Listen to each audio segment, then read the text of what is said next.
नमस्कार, मैं सुनीली जानी पवार प्लैनेट टू सोल के हिंदी चैनल में आप सभी का हार्दिक स्वागत करती हूँ। तो दोस्तों, आज हम बात करेंगे नक्षत्रों के बारे में और स्पेसिफिकली आज हम अश्विनी नक्षत्र के बारे में बात करेंगे। जैसे कि आप सभी जानते हैं कि नक्षत्र के बिना किसी भी प्रकार की प्रेडिक्शंस या तो ग्रहों को पढ़ना असंभव है। हालांकि नक्षत्र से ही ग्रह बनते हैं। नक्षत्र के जो डिग्रीज है उसी के अनुसार बाकी के वर्ग चार्ट यानी कि वर्ग कुंडलियाँ बनती हैं और नक्षत्र के आधार पर ही हमारा पूर्ण जीवन हम लोग व्यतीत करते हैं, क्योंकि नक्षत्र यह स्थिर तारे हैं। नक्षत्र घूमते नहीं हैं, नक्षत्र एक ही जगह पर रहते हैं। परंतु जो ग्रह है, जो 7 ग्रह है, वह घूमते रहते हैं आकाश मंडल में और वह एक एक नक्षत्र के घर पर जाते हैं। या तो नक्षत्र को देवालय कहा गया है, नक्षत्र को देवताओं का मंदिर कहा गया है। वहाँ पर जो ग्रह जाता है उस ग्रह का स्वामी वो नक्षत्र बन जाता है। इसीलिए हम बोलते हैं कि इस व्यक्ति का चंद्र जो है वह अश्विनी नक्षत्र में है, या तो मंगल जो है या अश्विनी नक्षत्र में, या तो इनका शुक्र जो है या रेवती नक्षत्र में। क्योंकि उस समय, उनके जन्म के समय, शुक्र भगवान जो थे वह रेवती नक्षत्र यानी कि रेवती देवालय में प्रवेश कर चुके थे और वहाँ पर जहाँ तक वो रहे, उस दरमियान जितने भी लोगों का जन्म हुआ है उन सभी को रेवती नक्षत्र की प्राप्ति हुई है। इसी प्रकार आज हम अश्विनी नक्षत्र की बात करेंगे दोस्तों। तो अश्विनी नक्षत्र है जो है वह 3 तारे का त्रिकोण बना हुआ एक समूह है और इसकी जो आकृति है वह घोड़े के मुख जैसी है, अश्व के मुख जैसी है। इसीलिए इसको बोलते हैं अश्व यानी कि हॉर्स यानी कि घोड़ा। अश्व को संस्कृत में अश्व कहा गया है, जिसको घोड़ा मानते हैं। और ऐसा भी है कि ये नक्षत्र वालों में हॉर्स पावर होता है, वो बहुत ही एनर्जेटिक और बहुत ही तेज तर्रार होते हैं ये लोग। जैसे घोड़ा तेज भागता है उसी प्रकार से इनके दिमाग के विचार एवं इनकी जो शक्ति है वह उसी तरफ केंद्रित होती, बहुत ज़्यादा एनर्जेटिक होते हैं यह लोग। इसका अलग एक शेप बताया गया है कि जो हम लोग पैरों के जुराबे पहनते हैं, तो जुराब का शेप इसको दिया गया है। जुराब के शेप की तरह यह प्रतीत होता है। ऐसे भी कई जगहों पर इसका वर्णन मिलता है। यह जो नक्षत्र है वह प्रथम नक्षत्र जाना गया है। हालांकि बहुत शुरुआत में यानी प्राचीन काल में, सतयुग में बोल सकते हैं, या तो पहले, अभी भी कई लोग शायद इसको फॉलो करते होंगे कि कृतिका नक्षत्र से नक्षत्र की शुरुआत होती थी और कृतिका नक्षत्र को पहला नक्षत्र बोला जाता था। परंतु हम लोग अभी अश्विनी नक्षत्र से शुरुआत करते हैं और अंतिम नक्षत्र जो है रेवती, और बीच में जो आता है उत्तराषाढ़ा के आसपास, उसको हम लोग अभिजीत नक्षत्र, जिसको 28वां नक्षत्र बोला गया। यह सिर्फ मुहूर्त के लिए बहुत ही कामयाब नक्षत्र है। हालांकि इसका समय बहुत ज़्यादा संभाल के हमें फॉलो करना पड़ता है। अभिजीत नक्षत्र का अमुक ही समय होता है, उसके बाद उसकी जो फलने की, इसकी जो फूलने की जो एक संभावना रहती है वो बहुत कम हो जाती। तो दोस्तों, फिर से हम अश्विनी नक्षत्र की बात करेंगे यहाँ पर। तो अश्विनी नक्षत्र 4 चरण का होता है। जो भी केतु नक्षत्र है, 27 नक्षत्रों में सभी नक्षत्रों को 4 चरण प्राप्त है। अश्विनी नक्षत्र के जो 4 चरण हैं वह मेष राशि में आता है, क्योंकि यह प्रथम राशि है और मेष राशि में अश्विनी नक्षत्र का समावेश होता है। और एक राशि में हालांकि 2.25 नक्षत्र समाते हैं, यानी कि अश्विनी नक्षत्र में मेष राशि में 4 चरण अश्विनी नक्षत्र के होते हैं। ठीक है, टोटल 9 चरण होते हैं एक राशि में, यह हमें कभी भी नहीं भूलना है। एक राशि है जो 2.25 नक्षत्र है, यानी 9 चरण एक राशि में आने ही आने हैं। उस प्रकार से हम लोग देखेंगे तो 27 नक्षत्र की व्याख्या यहाँ पर पूर्ण हो जाती है। तो मेष राशि में 4 चरण अश्विनी नक्षत्र के हैं, उसके बाद जो दूसरे 4 चरण हैं वह भरणी नक्षत्र के आते हैं। तो 4 और 4 8 चरण हो गए, और अंत का जो एक चरण बाकी रहा है, क्योंकि 9 चरण तो पूर्ण होने हैं, तो तीसरा जो आता है वह कृतिका नक्षत्र आता है। तो कृतिका नक्षत्र का प्रथम चरण जो है वह अश्विनी नक्षत्र में समाया हुआ है। इस प्रकार से अश्विनी नक्षत्र, भरणी नक्षत्र और कृतिका नक्षत्र, मेष राशि यहाँ पर खत्म होती है और वृषभ राशि की शुरुआत हो जाती है। तो यह चारों चरण जो केतु के है वह मेष राशि में आते हैं, जिसका चरण स्वामी भी हम बोलेंगे, या तो पदा लॉर्ड जिसको बोलते हैं, या तो पद बोलते हैं, चरण बोलते हैं, अंग्रेजी में इसको पैड बोलते हैं। तो प्रथम चरण जो है वह मंगल का ही माना गया है, द्वितीय चरण जो है वह शुक्र का माना गया है, तृतीय चरण जो है वह बुध का माना गया है, और जो चतुर्थ चरण है इसको चंद्र का चरण माना गया है। तो जब अश्विनी नक्षत्र में आपका जन्म हुआ है तो वो कौन से चरण में हुआ है वह देखना भी बहुत ज़्यादा आवश्यक है, क्योंकि 0 डिग्री से 3-20 डिग्री तक एक आपका नक्षत्र खत्म हो, प्रथम चरण उसका खत्म हो जाता है। उसके बाद 3:20 से 6:40 में दूसरा चरण है, 6:40 से 10 में तीसरा चरण है, और 10 से 13:20 में चौथा चरण है। इस प्रकार से वह नक्षत्र की व्याप्ति एक राशि में मानी गई है। जैसे हम लोग देखते हैं कि इसी प्रकार से नवमांश में भी इसकी प्लेसमेंट की जाती है।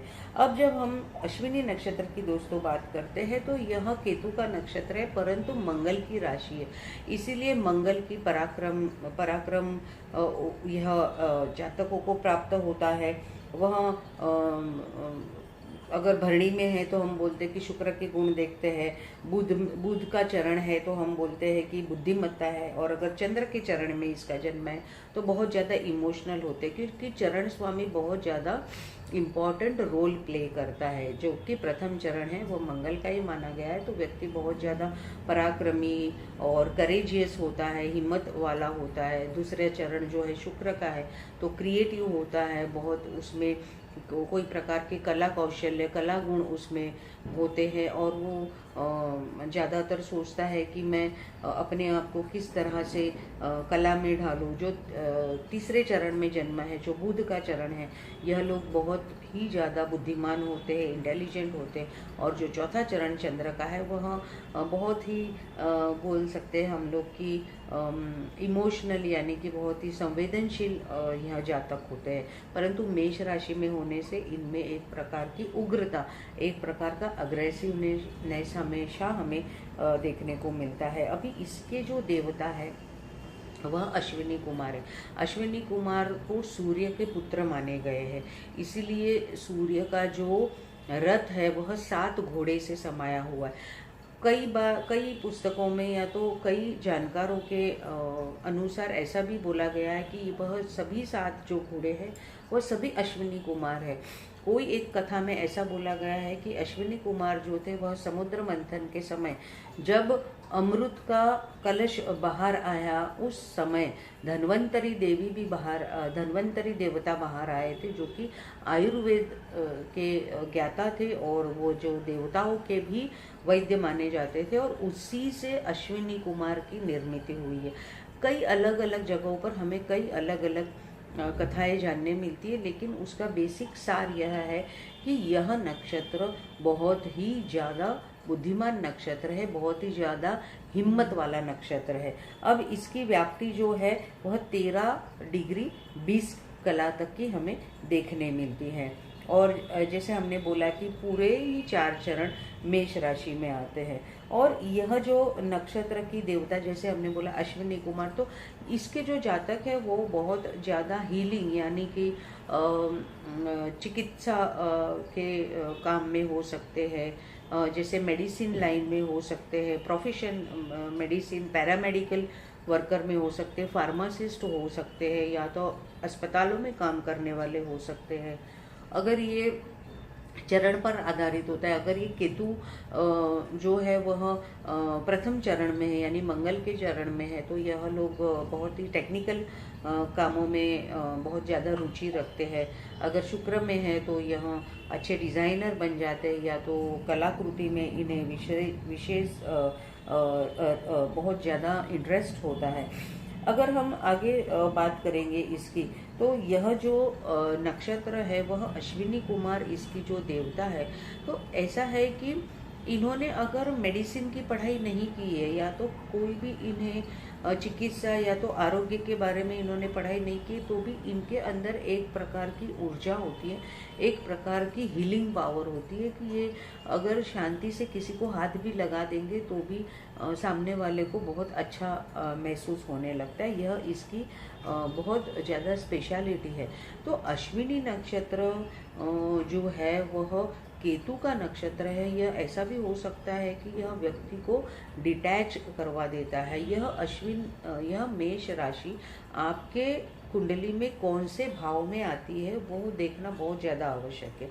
और आपके अगर कोई ग्रह केतु के नक्षत्र में यानी कि अश्विनी नक्षत्र में है, तो ज़रूर आप में हो सकता है आप ज्योतिष में रुचि रखते हो, आप अकल्ट में रुचि रखते हो, आप पास्ट लाइफ जानना चाहते हो, या तो आप हिप्नोटिज्म या तो किसी भी प्रकार की अकल्ट या स्पिरिचुअल एक्टिविटीज़ में आपको बहुत ज़्यादा इंटरेस्ट है, या आगे चल के आपको जब भी केतु की दशा, अंतर्दशा या तो फिर गोचर होगा, तब आपको सबसे ज़्यादा इसमें इंटरेस्ट देखने मिलेगा।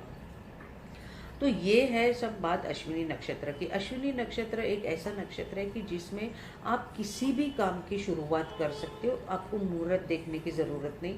आप कोई भी नया काम अगर करना चाहते हो, या नई बुक पढ़ना चाहते हो, या नई किताब लिखना चाहते हो, या कोई शुरुआत किसी भी नई चीज़ की करना चाहते हो, तो आप बिना देखे बिना मुहूर्त अगर आपके समय नहीं है और अश्विनी नक्षत्र है, तो यह सबसे उपयुक्त और महत्वपूर्ण और बहुत ज़्यादा फलदायी नक्षत्र इसे माना गया है। जैसे आपने पानी निकालने के लिए खुदाई करनी है, कोई भी अच्छे काम के लिए आप अश्विनी नक्षत्र का मुहूर्त ज़रूर ले सकते हो। तो यह थी बात दोस्तों अश्विनी नक्षत्र की।